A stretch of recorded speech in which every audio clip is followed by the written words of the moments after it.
Olá, meu nome é Lia Rocha, sou professora do Departamento de Sociologia da UERJ e venho convidar a todos e a todas para conhecer o dossiê que acabamos de publicar na revista Interseções, revistas de estudos interdisciplinares do Programa de Pós-Graduação em Ciências Sociais da UERJ.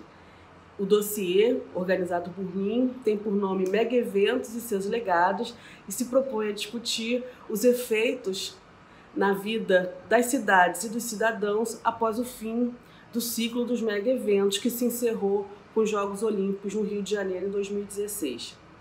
Esse dossiê é composto por 4 artigos que, com suas diferenças de abordagem, de foco e de metodologia, se propõem a discutir o que seriam os efeitos desse período. Independente de debatermos se foi um momento de sucesso ou de fracasso, o que importa para a gente é pensar o que permaneceu e o que mudou depois desse ciclo. Então, são 4 artigos. O primeiro deles é de Arley Sanderdamo e se chama A Tragédia que a Copa Legou ao Brasil, as Jornadas de Junho e a Efervescente Anticorrupção. O segundo artigo é de Bianca Freire Medeiros e João Freitas e se chama Rio, Cidade Inteligente, Mobilidade de Políticas e Políticas de Mobilidade no Contexto dos Mega-Eventos. O terceiro artigo é de minha autoria, junto com Jonathan William Bazzoni da Mota, e se chama Entre Luzes e Sombras, o Rio de Janeiro dos Mega-Eventos e a Militarização da Vida na Cidade. E o quarto artigo, de Frank Andrew Davis, que se chama Urbanismo Militar na Região Olímpica, Dinâmicas de Produção do Espaço para além dos Mega-Eventos. Então esse vídeo é um convite para que vocês leiam os artigos, conheçam o dossiê e que a gente possa debater as propostas, as análises, né, que ali estão contidas e que tentam pensar o que hoje, né, na vida de hoje, das pessoas que moram e trabalham nas cidades, nós podemos ouvir essas reverberações do ciclo dos mega-eventos. Espero que gostem da leitura e que a gente possa debater, então, em breve. Obrigada.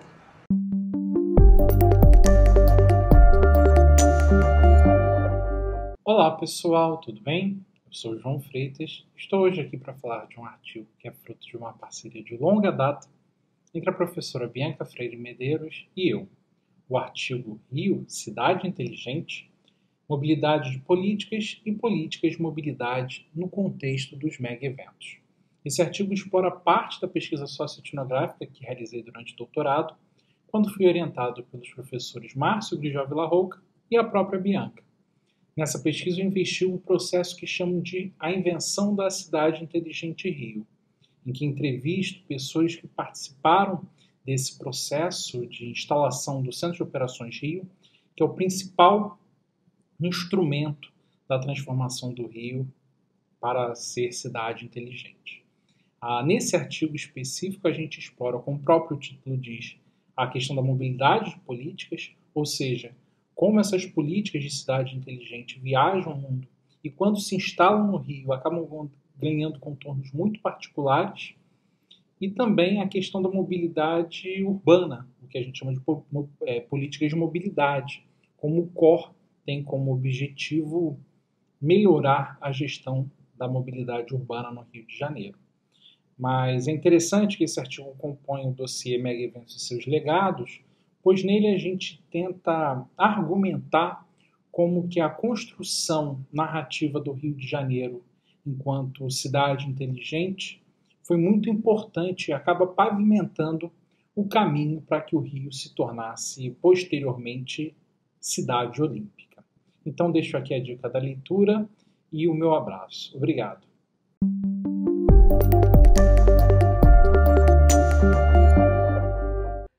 Fala pessoal, tudo bem? Eu me chamo Jonathan da Mota, eu sou mestre em Ciências Sociais pelo PPGCS da Rural e pesquisador do Cidades da UERJ. Eu vim aqui brevemente para apresentar o artigo Entre Luzes e Sombras, o Rio de Janeiro dos Mega-Eventos e a Militarização da Vida na Cidade, escrito por mim e pela professora Lia Rocha da UERJ.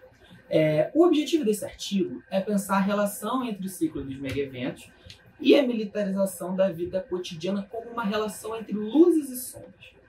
Ou seja, enquanto as políticas públicas, a mídia e os pesquisadores estavam evidenciando uma parte da cidade, havia uma outra parte, a Zona Oeste, que também era afetada pelo contexto dos megaeventos e pela militarização, só que de uma forma diferente. Bom, basicamente, nós dividimos o artigo em 4 partes. A primeira parte é uma introdução, onde nós construímos a relação entre luz e sombra, pensando o Rio de Janeiro no contexto dos últimos anos. A segunda parte é um esforço de teorizar o que a gente está entendendo como militarização, como conceito de militarização, né? E a terceira parte é um certo panorama dos ordenamentos territoriais na Zona Oeste, pensando as suas dinâmicas e os seus conflitos. E, por fim, na parte 4, a gente conclui entendendo que a expansão da milícia na Zona Oeste está diretamente relacionada com a militarização da vida cotidiana.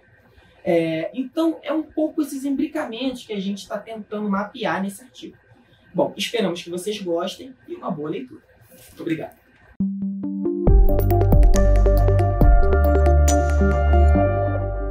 Olá a todos, me chamo Frank Davis, sou professor atualmente do programa de pós-graduação em Sociologia da Universidade Estadual do Ceará e nesse vídeo apresento um pouco o artigo que pude contribuir dentro do dossiê de Megaeventos e seus efeitos, publicado recentemente pela revista Interseções, um artigo que tem como título Urbanismo Militar na Região Olímpica, Dinâmicas de Produção do Espaço para além dos Megaeventos.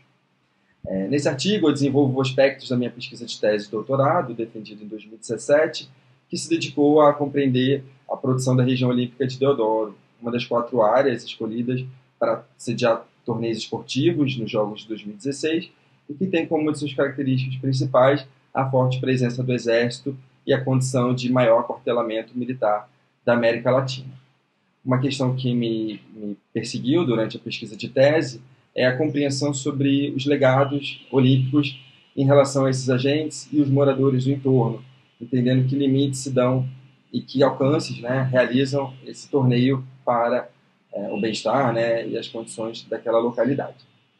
Um dado que chamou a atenção à minha pesquisa é o papel que comandos militares desenvolvem para a regulação do solo, da terra urbana, e aí uma certa liberdade jurídica que eles encontram pela sobrevivência de leis do período da ditadura. Para entender esse fenômeno, eu utilizo, recorro a um conceito já formulado pela socióloga Vera Teles, o conceito de gambiarra jurídica, que nos ajuda a pensar formas de governo que se realizam através de minúcias institucionais instauradas por dispositivos de exceção e de exceções que se tornam regras, desativando leis, garantias e direitos. Então, essa sobrevivência de leis me permite entender como gambiarras jurídicas permitem o controle fundiário sobre esses agentes, o que afeta uma série de disputas e interesses dos próprios moradores. Então, no artigo eu trabalho como caso uma situação de disputa por um terreno abandonado no centro de Realengo, em que um grupo de moradores deseja a construção de um parque, enquanto instituições do Exército planejam a transferência para uma entidade privada e a transformação daquela área em um condomínio fechado.